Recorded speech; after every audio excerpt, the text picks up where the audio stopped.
Welcome back, Walkons fans, episode 349 of the podcast. It's fuck state week, fuck a cyclone. I mean, every single week of the year is fuck state.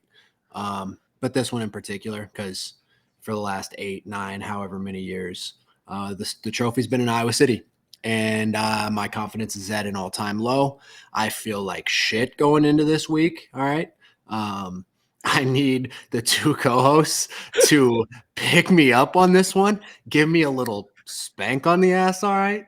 Because I do not know how we can possibly win this football game except for the Kinnick factor. So, boys, cheer me up a little bit, or I guess ride the sorrow train. I don't know. Before you said you went into the full KF voice, I heard it before you got there. You said, because I feel like shit about this week, okay? Give me a spank on the ass, all right? Let's play a game to start this episode, all right? 1 to 10, confidence level that we can come out victorious on Saturday.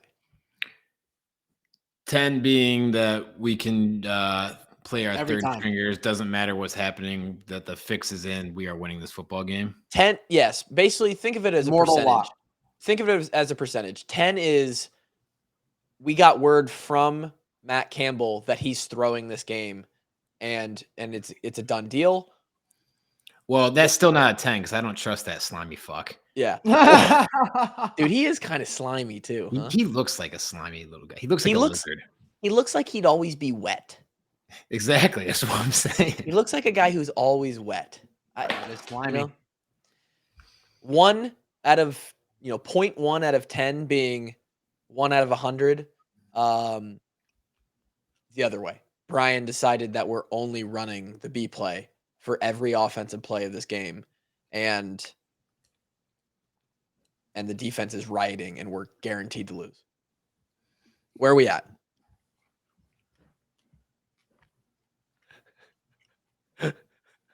I'm trying to say it's above a 5. It's not. It's right there. I was gonna say a 4, so I feel like I'm right there hanging out with Kevin. Boys, I was around 3.5.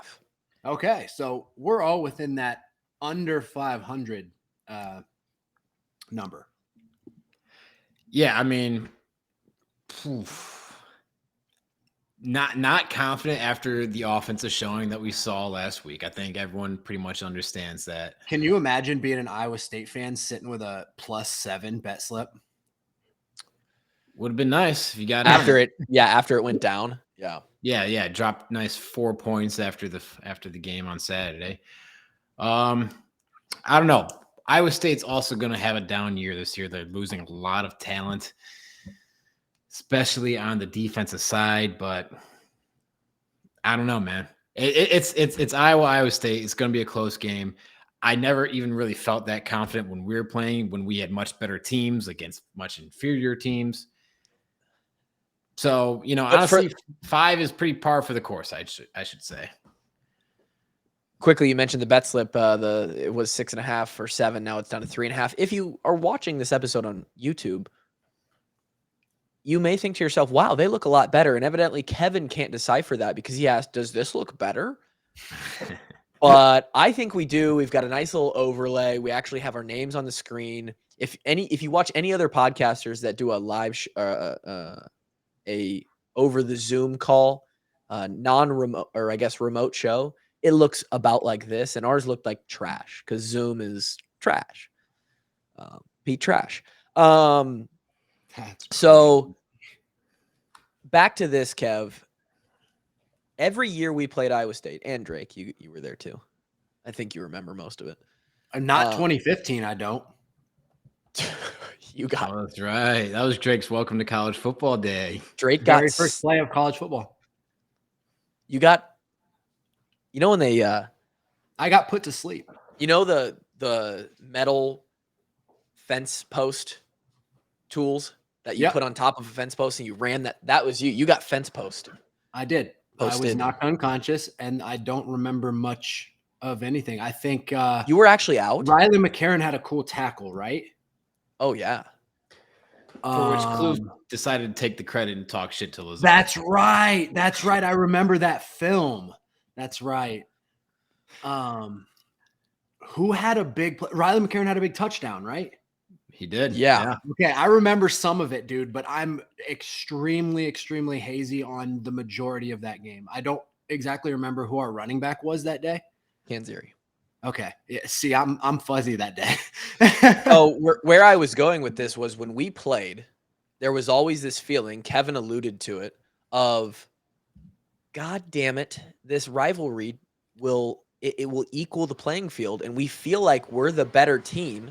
We feel like we are the ones who should have the upper hand here, but because Iowa State is going to play up to our level, it's going to be a tight one, right? And I am actually now sitting here hoping that we get some of that rivalry juice. Like that we actually, our offense finds some of that and we play off our ass to help us out a little bit here. Hope so. I think Iowa State fans are worried about that. Like, Iowa State fans aren't confident about this game. Well, duh, they're like, oh, for the last 8, dude. I introed with that. I don't think anybody thinks they're going to win this game. I think both fan bases are talking about, trying to really downplay their expectations for this game so that if they were to lose this game, they don't have to hear as much yapping from the other side. I'm trying to put myself in their shoes, and I don't even think if Iowa State wins this game, they feel good about it. I mean, they do, for sure. Yeah, they absolutely do. That's complete bullshit. Of course they do. But less good than they would in another year because they're going to be like, well, God, I mean, we should beat these guys. They can't score.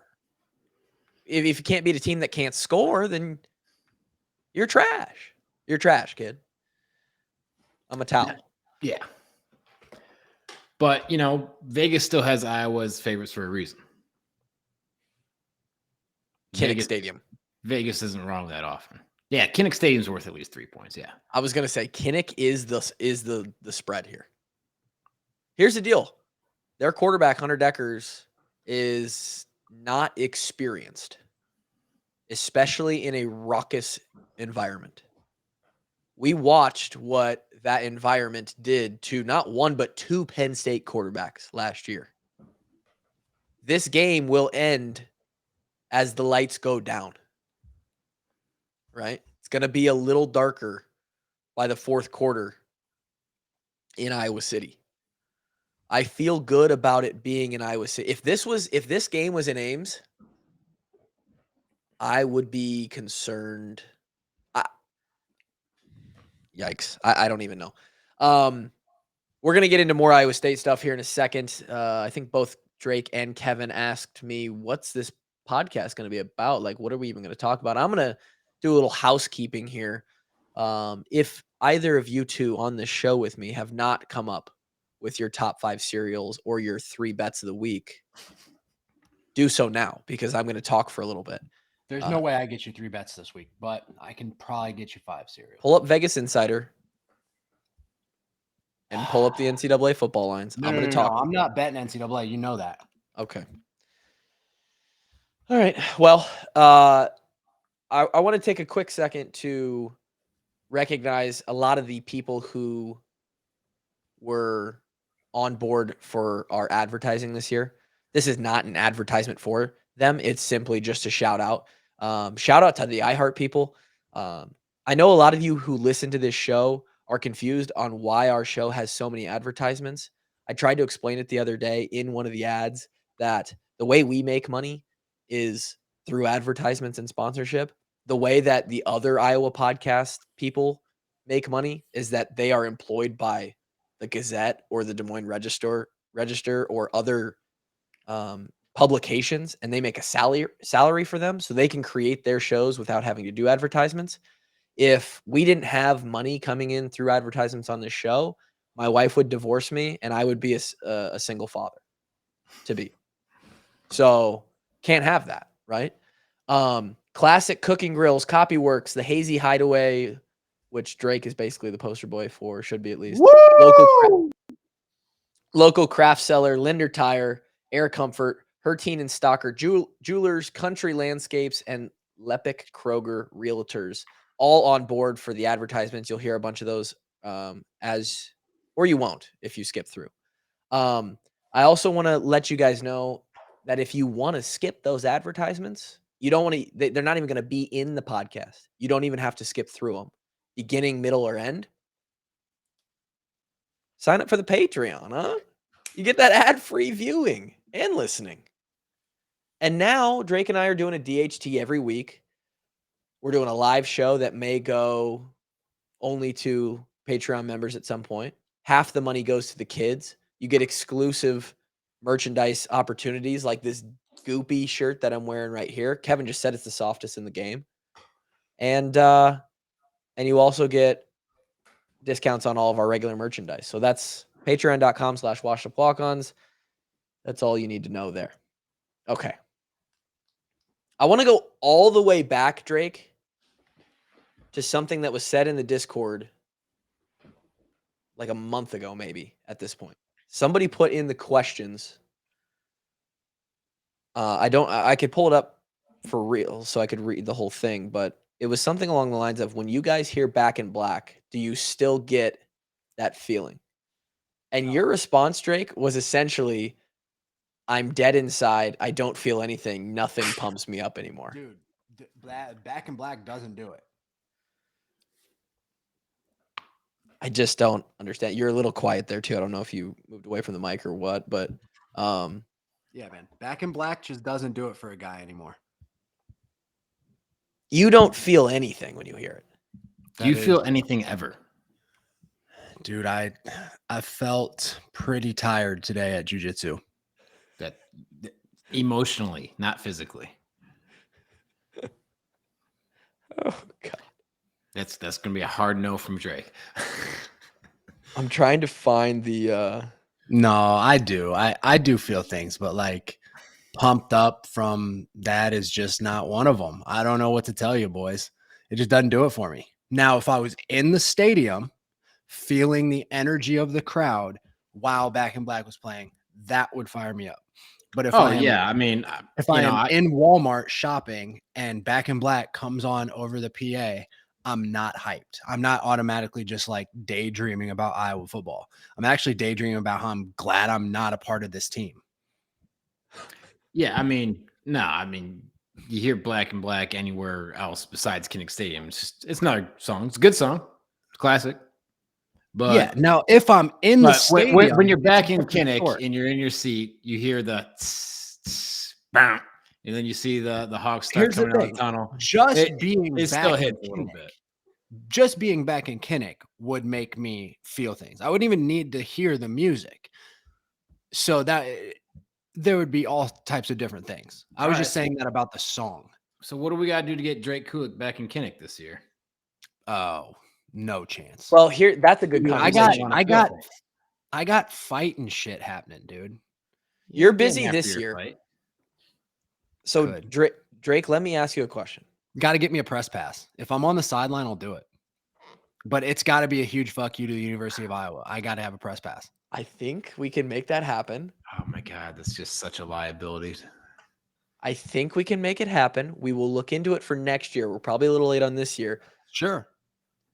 Last year, and we'd probably drop the ball on this year, although Drake, you doing the fighting stuff probably wouldn't have been able to make it happen.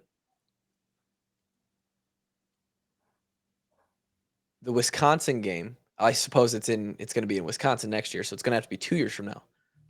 Dude, Camp Randall's sweet. I'd love to go there as a fan. Okay, but it's going to have to happen here. One of the managers who will now be gone, and our opportunity will be missed. Oh, the toolbox game. They wanted us to potentially commentate the toolbox game, do like a live stream with us commentating it. We could host it too, dude. We could have fans there. And host and do a little walk-on meetup and then us bringing our listeners over to that would include like now they have a bigger crowd to play in front of. Which they would think was cool. Could we get you back if that was going to happen? Yes. Okay. Now, That's a totally different situation. That's like asking me, can you get me to Indy to do that meetup and everything like that? So, because to sweeten the deal, there is a potential. Now, listeners, cover up your fully tinted pants here. But there is a potential that Kevin Ward / Tyler Kluver / Drake Kulik as the walk-ons could be purchasing a trailer for walk-on tacos and a tailgating spot from the Ward family and turning it into something. What? There is a potential for it. It is not a solid plan, but it is a potential plan. Dude, how did this podcast with us two idiots and this fine gentleman make it to this point? This doesn't make any sense. Having a walk-on podcast tailgate Right across from the stadium. Would be kind of neat. Would be the neatest.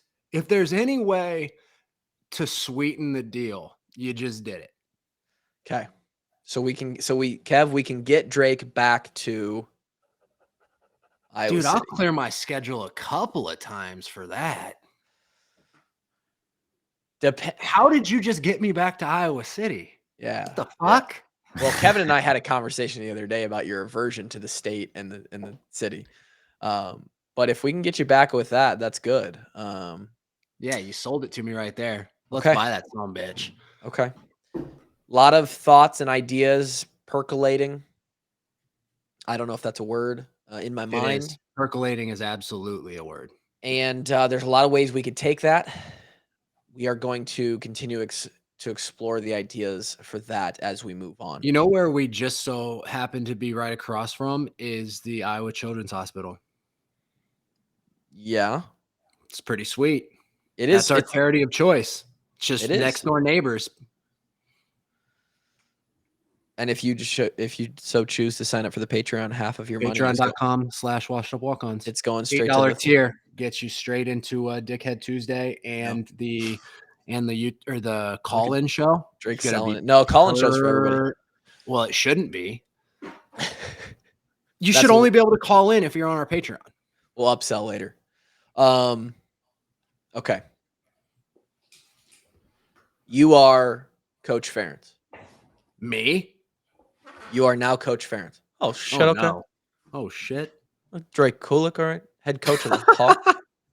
Hey, you know how he had all the captains every week come up and talk to the team, what are they called? The honorary captains. Can you imagine? He's like, yeah, and this guy don't really know what to say about it. I had some grit. He's crazy as shit. If they brought you back as an HC. Somehow I'm having a lapse of judgment so large that I am welcoming Drake Kulik. Guys would shit their pants if you talk to him. Hey, but we had B-Rob. We did. I mean, I don't know if I can. Oh yeah, D-Rob. I don't know if I could be any more off the rocker than D-Rob. Hey, but say this about D-Rob. Do you remember a single thing any other honorary captain said in their speech? Not many. Because I remember his speech. I don't remember it till the day I die. Yes. That's one of those things where I wish people could have been there, but they're just never going to get that. No, but you're head coach. I'm posing this question to both of you guys. You just won a football game with no touchdowns, 7-3. Your program is being flushed down the toilet by the media, by 3 assholes who used to play for you, by everybody. Hell, I think Sports Illustrated, not that they've got any credibility, they wrote an article, 10 football programs that need to change, and Iowa was like number 1. Yikes. This past week. Feels bad. What Where do you focus your energy this week? What's the game plan to get better here? Where do we find it? What's the answer? First things first, you gotta try to get guys as healthy as possible because we are wanting for depth badly on the offensive side of football. Bad.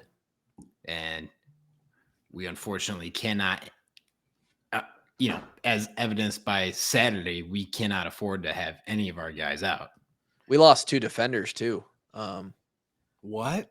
YA Black Well, hurt his foot. He'll be out a couple weeks, and Jacob's hammy isn't good to go. So, and by the way, Logan Klemp. We apologize. Well, we apologize to both Logan Klemp and Mike Tim. Turns out y'all two look a lot alike. One of you is 46 and 36. And we don't know either one of you personally, so our apologies. And so my dumbass, I'm going to put this one on me. I assumed that it was still Mike Tim. Logan, you have great hair. And Mike, you might have great hair too. And Mike had great hair. And congrats on getting some reps the other day. You're going to be playing some more because Justin Jacobs is not in the game. Now, that's not as big of a deal. Hey, Iowa football fans and coaches and everybody just in their rooms at night, coke in their nose, itching. Got any more of them Cooper DeJeans anywhere? the Dave Chappelle meme. Yeah. Got any more Jack Campbell's? Can we have, dude, at this point, if we could get 5 Jack Campbell's, 6'5", 245, I'd put him on the line. I mean, you could teach him how to play a lot of positions. Yeah, you can have a couple just like eat like Boone and Ike did, gain 50 more pounds, and then they can play offensive line. Here's a fun hypothetical. You take Jack Campbell right now, 6'5", 247, and assume you put him you put that body and Jack Campbell at every position on the offense. There's 11 Jack Campbells. Do we score more, assuming that they have a full off season? They know the playbook. You can't score less. So yeah. Do we score? I'll take the over on 0. No, I do not think the offensive performance would have been any better on Saturday. What? I also don't know that I do, but I mean, obviously you take more than 0. Can you imagine Jack Campbell handing it off to Jack Campbell, flea flickering it back to Jack Campbell to throw to Jack Campbell? What plays are we running? Did we have these ones in the playbook? Hey, might have to break some of them out this weekend. At this point, I think every play is in the book. It's got to be. You know what also is in the book? I think LeVar's got to reach back in them bag of tricks that we haven't seen in a while. Yup. We ran a fake against Iowa State at the end of the half. It didn't work. Well, we actually got the first down. Marshall didn't get to the end zone. But they ain't scared to pull it out. Never be scared to pull it out. That's good life advice.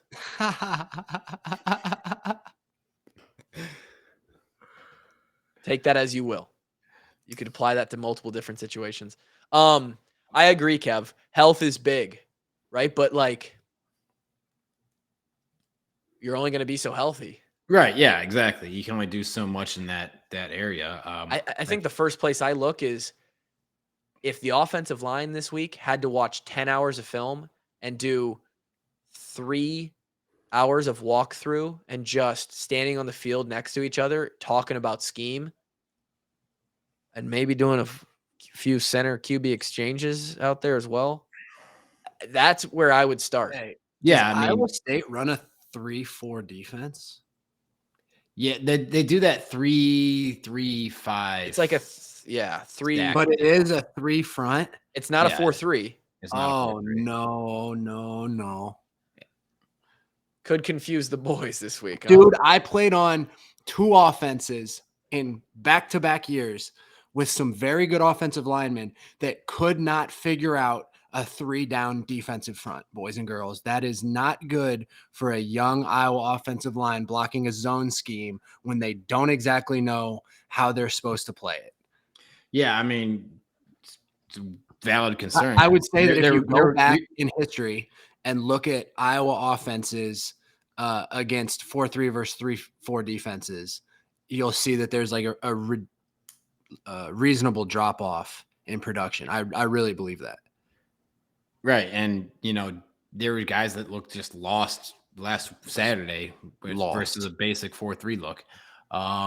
Yeah, so that's definitely of concern. And two, like, Klub, I think we got to do another blocks drill this week. I don't care if we're in season game mode. Have to. They did not look very physical or explosive coming off the ball. Well, and Kev, I don't know if you saw any, Drake, you were definitely in the conversation. Drake and I are doing a live show this year. And I know that scares you.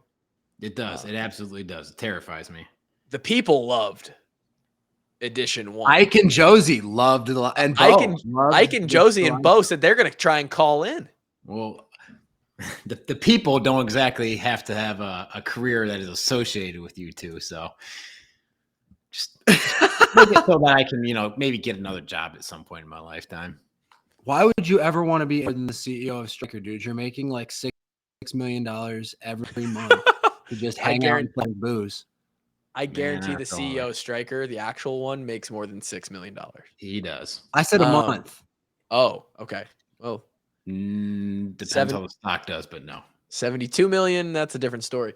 Not to mention on that 3-4, they've got a guy named Will McDonald the fourth. All-time leading sacks in the Big 12, I believe. Or maybe just at Iowa State. Either way, not good. Right? You remember what Aiden Hutchinson did to our offensive line last year? Well, he ate them alive. He toyed with us like we were in 9th grade. It's not good.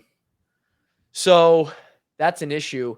Kev, on that live show that I mentioned, Drake and I brought up the conversation that I think is personally, this is just my thoughts, and I could be very wrong. The conversation of since Brian has left the offensive line coach position and we brought in Polasek and now we have Barnett and Doyle left, and as much as we do how much time Doyle spent with the offensive line during practice and overseeing that and really being an extra offensive line coach just around the building, working with them a lot on their bodies, putting weight on them, et cetera, et cetera, et cetera. Not that this hasn't happened with Coach Braithwaite and the staff now. How much has coaching factored into this? It's tough to say, honestly. I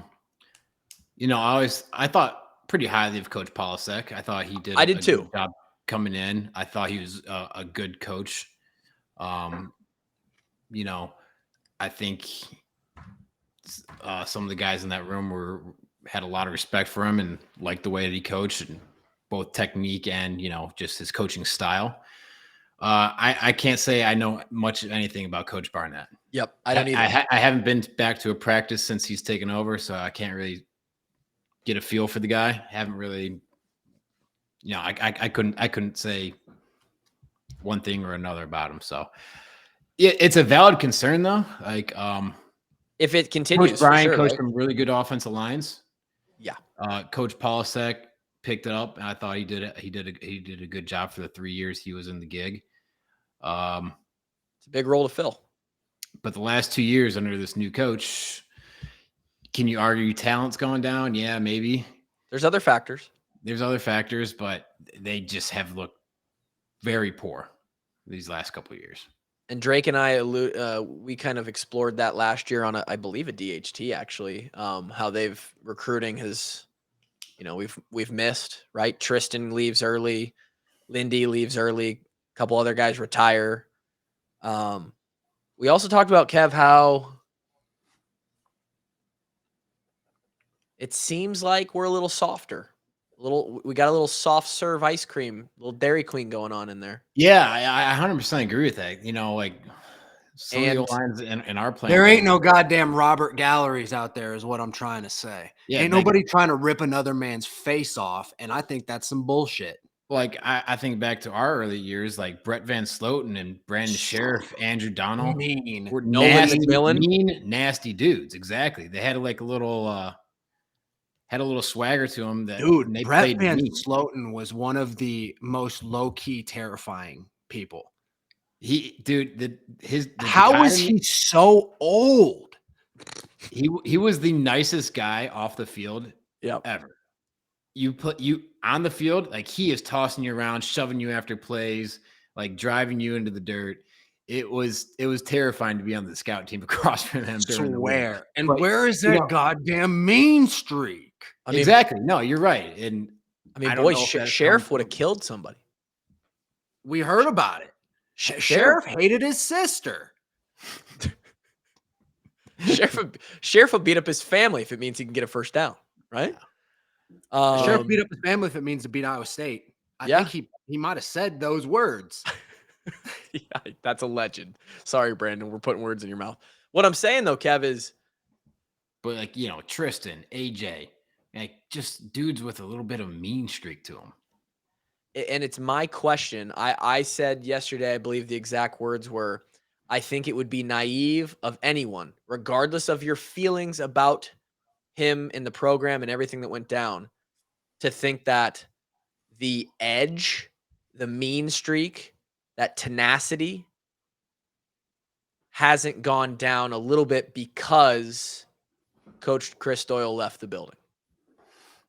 Yeah, I don't know if it's a Doyle thing. I don't know if it's a Brian switching positions and Polasek leaving thing, but there has been a noted drop off in, the kind of nastiness that we've expected to see over the past 2 decades in Iowa football. I played the Jack Campbell interview for you guys the other day. Coach Ferentz played that in the team meeting. Oh, well, I bet that was awkward for Jack. What do you guys think about that? I would have been motivated, I think, if I was the one underperforming and like it's already on you, but then you see the guy be like, listen, man, we're not blaming him. We're just playing with them. I feel like that's a motivating thing to experience, but it would have been awkward to be Jack, man. Yeah. I don't know if it's awkward to be Jack, like he said it. I'm sure the guys saw it before the team meeting too. Yeah. I think it's a little weird to have it just played like it's a movie, up on the big screen. I think that felt a little weird. I think no doubt. To me, it's no different than when Coach throws up tape of the game. That's fair. He pulls out some clips. Like sometimes he pulls out good stuff. He's like, this is good stuff out of you, Drake and Kluver. We need better than that, He never said that. No, he never said that. He never said either of those things. But actually, you're wrong. KF said almost something exactly like that. And I don't want to go into it. I just don't. I don't like the fact that our offense, like KF felt like our offense needed it. Like we're to that point where we have to take the interview of one of your defenders and play it in the team meeting to fucking rally the troops here. That's when I don't necessarily think that's the motivation behind it. I think he wants to draw attention to one of his senior leaders and captains. True. Handling the media the right way. Yeah. And not even handling the media the right way, just having the right language and attitude about your team, right? Yeah. Because how do you reinforce good behavior? You reward it, right? I think so. And I don't know. You want to deter the opposite, right? I'm about to have a kid, so I got to figure that out. Yeah, exactly. Go read some human psychology books. You want to deter the opposite. So, like I said in past podcasts, it's really easy. It's the easy thing to do to start blaming the other side of the football for not doing their job, especially when they score 0 points. That is the absolute last thing you want going around in your locker room. So I think KF's just being proactive of highlighting a guy who's going about it the right way, the right mindset. Or the defense pulls up trying to reinforce that, Or the defense pulls up to the locker room, starts beating some ass like big bro to little bro, and maybe little bro steps his fucking game up. Who knows? Kev, by the way, we've been getting a lot of comments recently. I How think, good his hair looks. well, I think from some of the female constituents of the Uh-oh. Army, Ladies, he mo ain't single. guys too. This is a multi-sex, all 67 genders that there are now, I think, are participating in this. Kev ain't got a bad side to him. Right profile, left profile, straight on. It all looks good. Well, they haven't been saying anything about his looks. I'm sure they enjoy the way he cosmetically appears to them as well. They love, the fans love, they get a little creamy over when you start talking leadership and captain and locker room language and how to talk to your team. They love that shit. It's They love important stuff, man. I've gotten several comments that are like, "Oh man, you can hear it in Kevin's voice when he starts talking about taking ownership of the team. You could tell why he was a captain. That fires me up." Like, all right, dude, put your dick away. Like, hey, man. I mean, I think it's one of the more underrated things that doesn't get talked about, especially in college football. Like, you got 18 to 22-year-old guys who are, can easily be led one way or another. yeah. So having those strong leaders in the locker room, I bet you guys can all remember who you guys looked up to as 18, 19-year-olds, and I can certainly remember the same. It's really important for not only that team, but for teams in the future. Because I based my leadership style off of the leaders that came before me. Yep. Yeah. It carries the tradition and the culture of the program. Right. And that's a way that, you talk about leaving the jersey in a better place. That's a way that your legacy can kind of continue on throughout the program, Yep. I agree. Yeah, so you're me, and then they hand you your fucking Idols jersey, and then they're like, "Well, follow up Wiseman, Try and do that. Try and be better. knowing exactly who I am." But I mean, that's how a culture and a program, kind of evolves not even evolves, but keeps its essence over the course of, Coach Ferentz going into his 23rd year or something like that. We still hear stories about Robert Gallery. We still hear stories about Bob Sanders, Dallas Clark, Bob Sanders, right? And that's kind of the mold that they want to build, right? Yep. So they tell stories about those guys, how they acted around the locker room, how they played on the field, how they practiced, in the hopes that, the people currently in the locker room want to imitate them. Yep. So, yeah, I mean, it's I just wanted to let you know that the fans are getting fully tented for you. Speaking of Robert Gallery, though, of any player in Iowa history that I didn't get to play with, if I could, he might be number one, or Bob Sanders, or now Kinnick, because he's an American hero and definitely a top 5 player of all time. Kluwer. Speaking of top 5s, we're gonna have a top 5. I know I mentioned it earlier, and we're gonna get to that in a second. I want to finish with Brian, and I don't know why, because they usually don't do this. Maybe it's usually Tuesday media. Maybe the coach is going Wednesday. Brian met with the media today. Here were some of the quotes. Frankly, I felt like after watching the tape, the majority of that game, we had ample opportunity in the pocket to deliver the ball and do what we needed to do as far as making the read and getting the ball out to the correct guy on time. Is the protection perfect? No. But if you're waiting around for perfect protection, you're not going to be happy with it ever.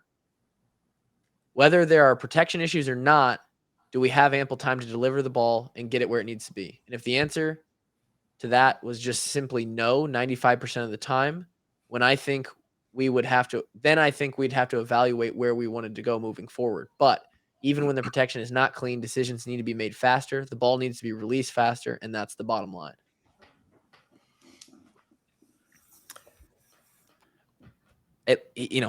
He's not shying away from it. Like he's basically saying like Petras has to do better. He's calling a spade a spade. Yeah. So, I mean, that is a thing I don't envy of Brian is you have to toe the line of, defending your player. And at the same time, you can't just go out there and fart rainbows and flowers, right? And say that, he played great and we believe in him and all that stuff. For the most part, I agree, right? I think he overstated how much time that we had, I think he overstated the O-line play. I think it was pretty poor. But were there times where we had a clean pocket? Yes. Did we miss throws? Yes. Did we miss reads? Yes. Did we pass over the first open read, try to fit it in the to receiver that it really shouldn't have gone to? Yes. So yeah, I mean, we have to play better at the quarterback position, but I think he being the quarterback's coach doesn't want to throw the offensive line under the bus. That's a teeter-totter that I don't want to sit on for sure. Right, exactly. No, it's just a shitty situation. Yeah. Right? Honestly, like, why do we even have to have these guys talk to the media at all? Should be the head man and the head man only. I'm with it, Kevin. Let the assistant coaches deal with their shit behind closed doors. I don't even think the players should have to talk to the media either. Let the head man do it, and that's that. That would have been great. If KF just spoke for us, I would have never had the opportunity to say something stupid. That'd have been awesome. Like body bags? Whoops. I think that's an interesting question, because who says the players have to talk? You know, like that tennis player, what's her name? I'm drawing a blank. Last year, she was like, you know what? I can't do this interview. Like, I'm not showing up to the interview. And they were like, hey, that's part of being a professional athlete. And I guess now we get back into are you a professional? Why? Right? Yeah, like why? I'm here to play sports. I'm not here to talk to you. Right. So I don't know. Marshawn Lynch, man, I respect the way he went about it. He's like, I'm just here so I don't get fined. Great man. I think you and Marshawn would be friends, Drake. I think Drake and Marshawn would be the best of friends. You'd be such good friends. We would hang out pretty hard. Pause. Yeah. All right. In the middle of the summer, we came out with our first top 5. Okay. Now, and you blew it. And evidently that sparked a 3-month conversation that ended in Scott Sipker making a documentary simply to spite me about Niall Kinnick. That's when he started it. He made it in 3 months. That's something you guys didn't know. He lied. Superhero shit. It's time that we do it again because Drake felt disrespected. I mean, you're stupid. Just like you didn't put Niall on your 5. You're stupid. Okay. Drake thinks I'm stupid. Okay. I love cereal. Doesn't really have a place in my adult diet. I eat eggs and sandwiches for breakfast. So cereal is more of a dessert food. I decide walking through the aisle on my weekly trip yesterday that, hey, I'm going to pick up some Cinnamon Toast Crunch. I've never had it in my life. I'm damn near 18 days and I'm 28 years old. Never had a bowl of Cinnamon Toast Crunch. And when the cereal conversation comes up, I often hear that this is the GOAT cereal. So I said, let's give it a try. It was good. It wasn't great. And I said on my Instagram, I don't even think that this goes in my top 5. And so that sparked debate. Plenty of people responded. Drake responded, told me I was a dumbass. What did I say to you, Kluwer? Drake said word for word, actually, as a response to my Instagram story about it not being good. Drake said, the thing you're best at in the entire world, being annoying on the internet.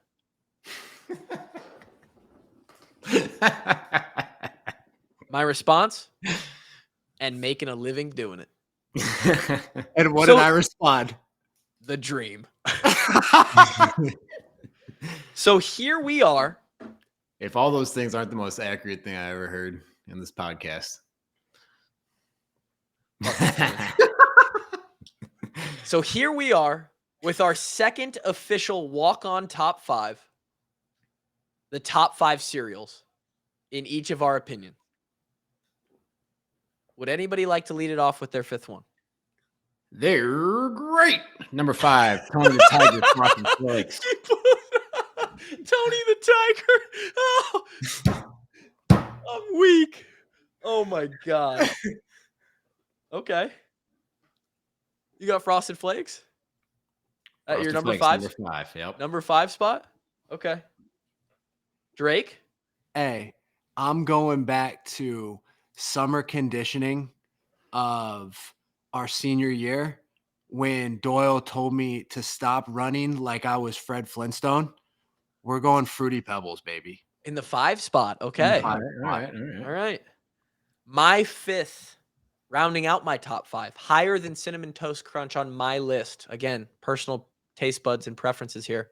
Honey Nut Cheerios. I'm a big fan. And it's not a flashy cereal. It's not a flashy cereal. I'm a big fan as well. That's my number 4. Wow. We love that. Honey Nut. I love me some Honey Nut Cheerios. Hey, honey loves to nut, you know? Drake, you got a number 4? I do. I don't. I'm having a hard time believing that it's all the way down in the 4 spot, but give me Cookie Crisp. That's a good choice. Just straight cookies and milk. Yeah. Hey, bro, beat it. I dare you. It's like, have you ever had the little bags of like, they're always in the vending machine, like the Famous Amos cookies? Mm-hmm. Oh, yeah. It's like literally just, that. it's putting those in a literally bowl and then, yeah, milk. That's a strong, I like that, Drake. That's a solid pick. In my 4 spot, honeycomb. Okay. Big fan of honeycomb. There was a time where I think for 2 years straight, that's all we ate. Me and my brothers. We were smoking honeycomb every morning. My childhood had a lot of sugar. Let's just say that. Yeah, I mean, I think it's a good point to just pause and say that the fact that Americans just started eating these cereals for breakfast for like 20 years Unbelievable. Is insane. It's no mystery Wonder. why we've developed a whole lot of type 2 Yeah. diabetes in this country. Weird that atherosclerotic disease and diabetes and metabolic syndrome were never a thing really before the invention of processed foods. Crazy. Honeycomb in my 4 spot. That's 2 cereals with honey in the name in my 5 and 4 spot. Kevin, I think you're running out of honey cereals. I have officially out. I think I'm going to start getting judged here for my my top 3. Here my we number go. 3 is Golden Grams. I love me some Golden. No, Grams. I'm not going to judge Love a that. Golden Graham. My only beef with a Golden Graham is that it gets soggy too quick. Okay. I kind of like it when my cereal gets soggy. Oh, that gives me the chills, Kevin. That's not okay. That's psychopath shit. Kevin likes it extra soggy. Drake, what's your 3? I think I'm gonna have to put Cinnamon Toast Crunch at 3. At 3. Okay. Yes. CTC at 3. Coming in my 3 spot, a classic, Lucky Charms. Big fan of the Lucky Charms. Drake tried to shit on the marshmallows. When those things get a little soft, dude, that's a hitter. I was a big fan of Lucky Charms as a child. They've kind of fallen out of favor with me. Oh. Thank you.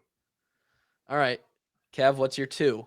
Here's where I'm going to start really getting judged. Number 2 is Raisin Bran. Oh I my God. love me some Raisin Bran. I knew it. I knew it was coming.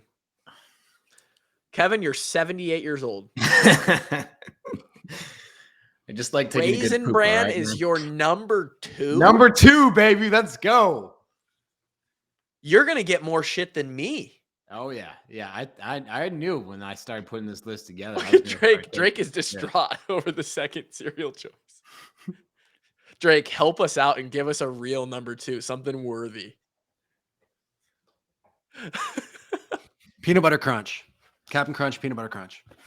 And we have the same pick, Peanut Butter Crunch specifically, not just Captain Crunch, not Berries and Crunch or whatever. Peanut Butter Crunch. All right. So, question for you: how do you guys deal with the fact that your mouth feels like you've just been chewing on knives? It does. Guess Yeah. what, Kev? Pain is pleasure, baby. In this instance, I'm gonna let that Peanut Butter Crunch dominate my mouth. Yeah. Okay. Yeah, peanut butter crunch is a solid 2 slot, and this brings us to the top slot. I know that this isn't a football conversation, but you're here at the Washed Up Walk-Ons, presented to you by TRF Sportsbook, and this is what you get when the offense scores no touchdowns. You talk about football for a little bit, and then you go into the cereal. The number 1 spot for each of us, Kevin Ward, lead it off. And if you say something like Raisin Bran again, I'm going to shit my pants. The number 1 spot on the cereal for the Kevin Ward diet is give me the life cereal, baby. Number 1. I knew you guys would hate it so much. I love me some life cereal. Raisin Bran in life. Raisin Bran in life. You put fucking Raisin Bran in life up there. Yep. You're going to get absolutely shat on. Yeah, I know. I'm here for it. I'm here for it too, man. I'm built different. I Clip eat it. Clip it. Drake. Number 1 all time. Shout out to one of my best friends of all time, Jake Schultz. Waffle Crisp is number 1. Waffle Crisp. A cereal that I've never had, so I'm actually going to have to go and try that now. Wow. So if you like maple and you like waffles, I do. you are truly in for a treat with Waffle Crisp. Sounds well, like now that's listen. Now I haven't had a bowl of Waffle Crisp in a long time, man. Okay. Could have changed it for me up. Could have changed it up a touch, but if it is the Waffle Crisp that I remember, I mean, it's an all-time cereal. Okay. My number 1 is your number 5, Fruity Pebbles. All time. All time. I am not lying to you when I tell you that I've eaten entire boxes of Fruity Pebbles in one bowl. Yep, I can attest How to that. soggy is that, you sick It gets freak? soggy, baby. I'm telling you. Are you team soggy too? For Fruity Pebbles, I like it soggy, man. Because yeah. those things don't have a chance. If you don't finish the entire bowl in 90 seconds, the whole thing is you're just It's goopy, and I want both of you guys to know that you've absolutely disgusted me. And now I probably know what it feels like to be you when I talk. good. Yeah. Okay, so before we wrap this cereal conversation up, Yeah. we can all agree that you put the cereal in stink. before the milk. Yeah. Drake? Yes, sir. Okay. There's a small faction out there that does the milk, then the cereal. That we doesn't call even it make maple sense. cereal. If you are very into crunchy cereal only, I can kind of see it, because then you're eating the bottom part as quickly as it touches the milk, basically. Or am I fucked up? I don't know the reasoning behind it. I just think it's the strangest thing I've ever seen in my entire life. It's wrong. Yeah, cereal. Yeah. Yeah. Cereal goes in first, and that's end of discussion. I'm glad we got that out of the way.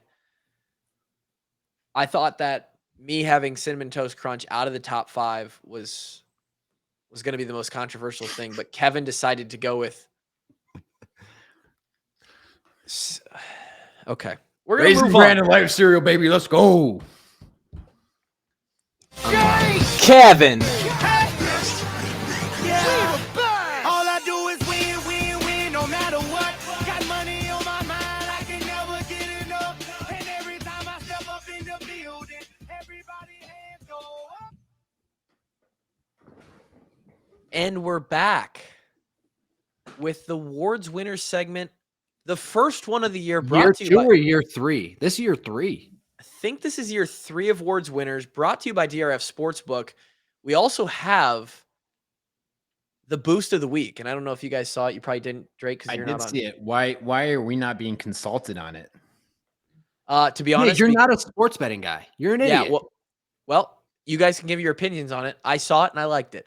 Okay.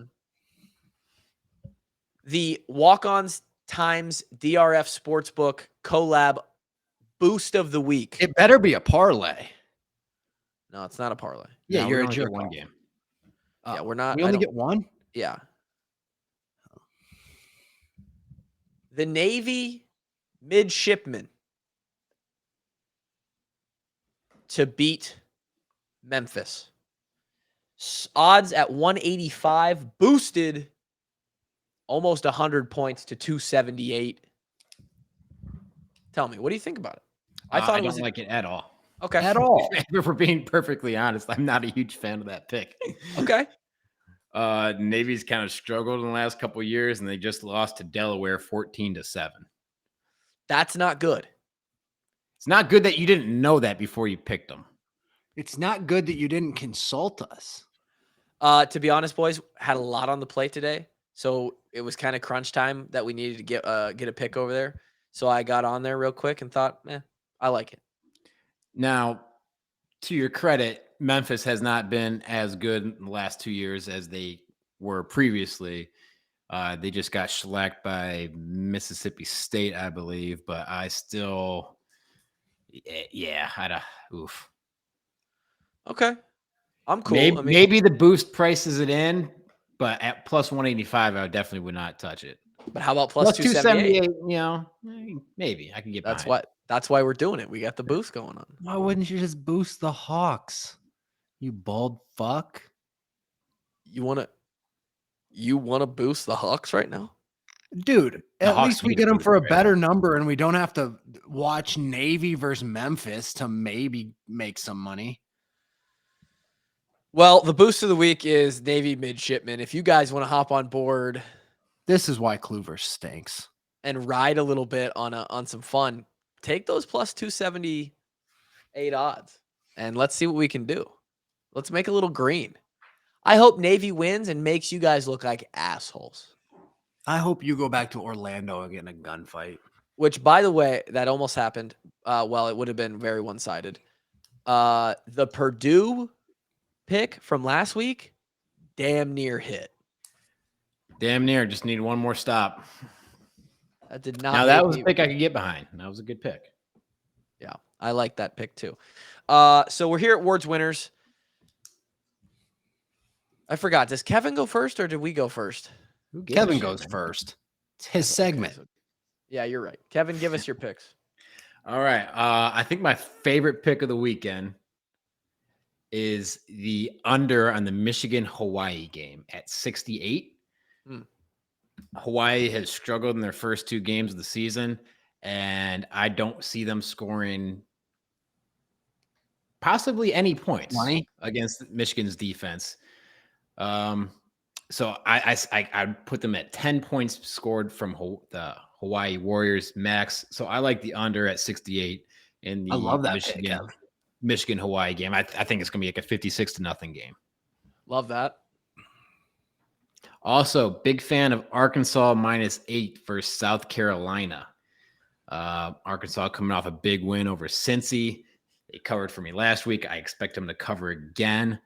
KJ Jefferson, the quarterback down there, dual threat quarterback. I like the way he looks.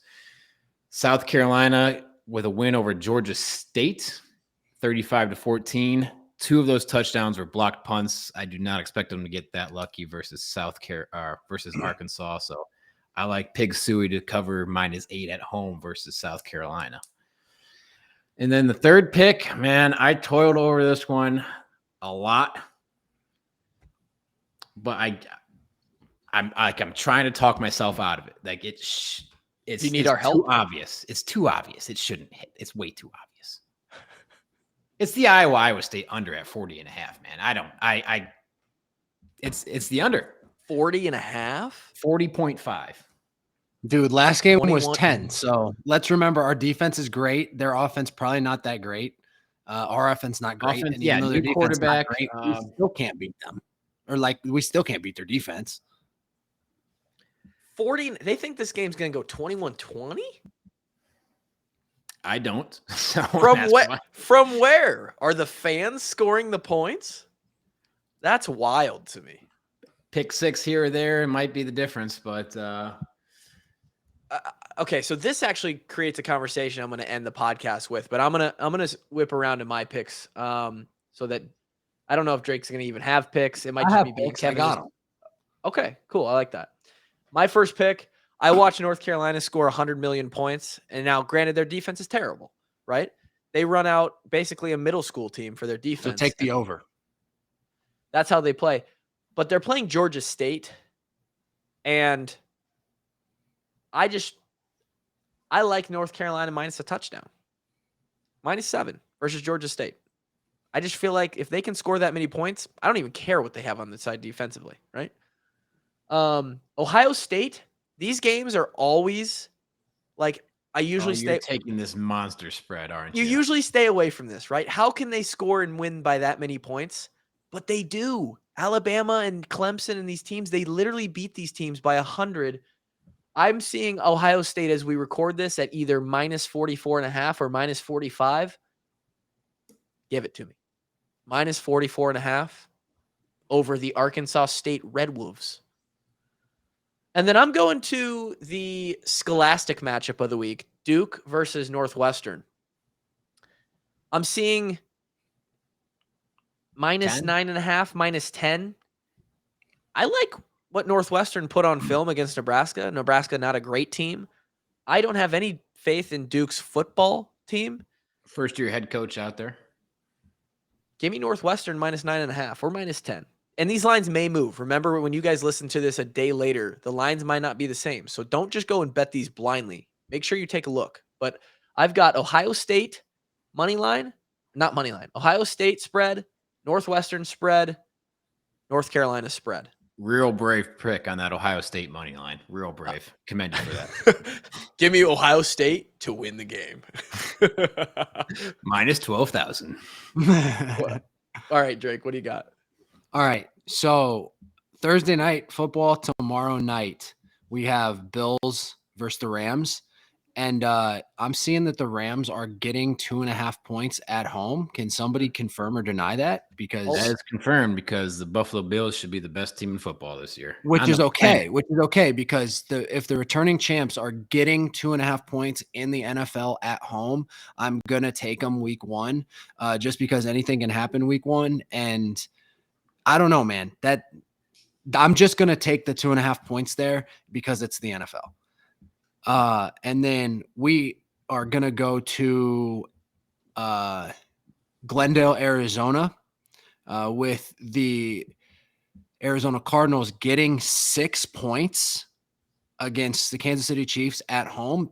That seems crazy to me. Also, I know they're down DeAndre Hopkins, but Kansas City Chiefs are down Tyreek Hill, and the Chiefs defense has known to be liable to give up points. So I don't know how the Cardinals are getting 6 at home. I think that's a good pick. Ben Neiman revenge game. It is too. Yeah, we talked about it. I thought about going. I didn't ask him for tickets though. I didn't want to feel like a bozo asking him for tickets. I might still buy some. And then my third pick. This one I don't like nearly as much, but again, it's the NFL, and I think that the Raiders offense could potentially be very, very high power. And I know that the Chargers offense is very high power, but the Raiders are getting 4 points.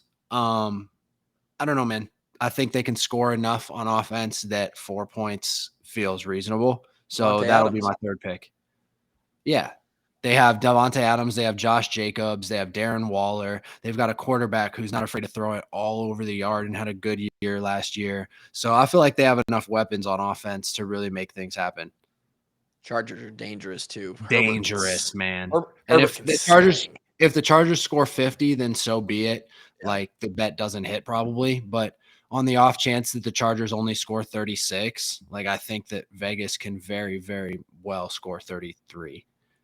Week 1 always tough, and these bets hopefully will be a little bit more dialed in as we go. But as everybody knows, that's in the other note that I want to say: player prop bet over unders are always set too low week 1.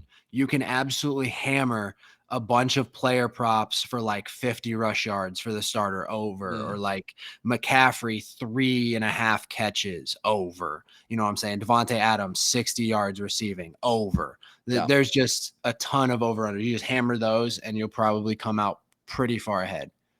Oh, there you go. Betting advice from Drake. And that is the Awards Winners segment of technically week 2, but it's our first week. We'll just call it week 2. Final question, Kev.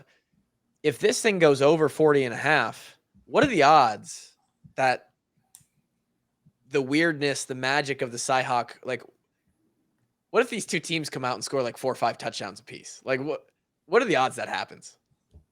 Very Not low. good. I'd be flabbergasted. I'm going to say at least 2 came from special teams and 1 came from defense. And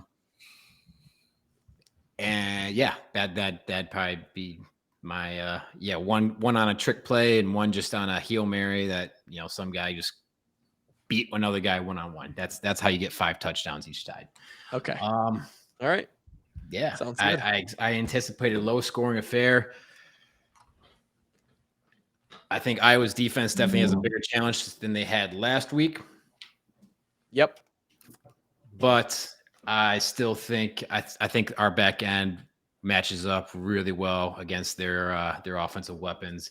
I think our D line matches up really well. I think they're going to give them a lot of problems. So I anticipate a similar performance from the Iowa defense. Maybe not quite as dominant, hard to beat what we did last week, but I don't see them giving up more than 3 touchdowns. Yep. And I don't see our offense scoring more than 3 touchdowns. So give me the under. All right. There you go. I'm going to give it to you guys just. Peace. See ya. I'm going to give it to you guys just because it's part of the brand, but I don't think that in any way we're going to come close to this. Hawks by 1 million, as always. Hey, man, if it's 2 safeties or if it's 1 million, that's all we need. That's all we need, brother. We just need to keep the Cyhawk home. It would be really sweet to come away with it again this year. Yep. I don't know why I say that this year. It's always awesome to have bragging rights over little brother for the whole next year, but I think this year, because I don't think anyone's expecting to hold on to it. Yeah, this year it would feel a little extra good after looking so bad, and then still winning the game would be like, oh, wow, that's nice. Yeah. All right. That's our Cyhawk preview. Not much of a total game preview, but you know how it goes around here. We're glad you joined us. Went deep on this one, almost 70 minutes. Thanks for sticking around for 349. We'll be back. Drake might not be, but Kevin and I will be back for 350 to recap this game and hopefully talk about us taking home the Cyhawk trophy. Until then, peace.